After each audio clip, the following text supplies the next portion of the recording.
ধর্ম মানেই পূজা করতে হবে বা নামাজ পড়তে হবে এমনটা আমি মানি না, এমন মন্তব্য করেছেন মিরাক্কেলের মীর। রেডিও, টেলিভিশনে, সিনেমায় যার উপস্থিতি প্রাণ দেয় দর্শককে, যেমন উপস্থাপনায় তেমন অভিনয়ও। বলছি টলিউডের জনপ্রিয় মুখ মীর আফসার আলীর কথা। এই মানুষটির অনুরাগীর সংখ্যাও কম নয়, নেটিজেনদের কাছেও আলোচিত ব্যক্তিত্ব তিনি। তবে তাদের অনেকের মতে মীরকে মুসলমান বলে মনে হয় না। ভারতীয় সংবাদ মাধ্যমকে দেয়া এক সাক্ষাৎকারে কথাগুলো বলেছেন মীর। ধর্ম মানেন কি না এমন প্রশ্নের উত্তরে মীর বলেন, ধর্ম মানেই মন্দিরে গিয়ে পূজা করতে হবে বা মসজিদে গিয়ে নামাজ পড়তে হবে এমনটা আমি মানি না। আমি প্রকৃতির মাঝে গিয়েও মানসিকভাবে অন্য জায়গায় পৌঁছে যেতে পারি।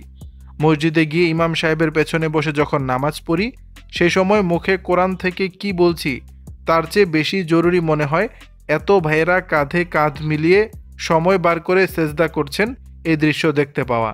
এটা দেখতে আমার খুব ভালো লাগে। এটাই আমার আধ্যাত্মবাদ। অনেকে আমায় বলেন যে আমাকে নাকি মুসলমান মুসলমান মনে হয় না। কারণ জানতে চাইলে তিনি বলেন, সেরকমভাবে আমি নামাজ পড়ি না, নিয়মিত মসজিদে যাই না। আমার মনে আছে একটা ঘটনা। আমাদের বাড়িতে ডোকরার দুর্গা প্রতিমা আছে। সেটা কোনো কারণে ভিডিওর মাধ্যমে অনুরাগীদের নজরে আসে। ব্যাস, ট্রলিং শুরু। মুসলমানের বাড়িতে দুর্গা প্রতিমা কেন থাকবে? মানুষ সব ক্ষেত্রেই কথা বলবে, এড়িয়ে যাওয়ার মধ্যেই শান্তি। এসব দেখা এখন ছেড়ে দিয়েছি।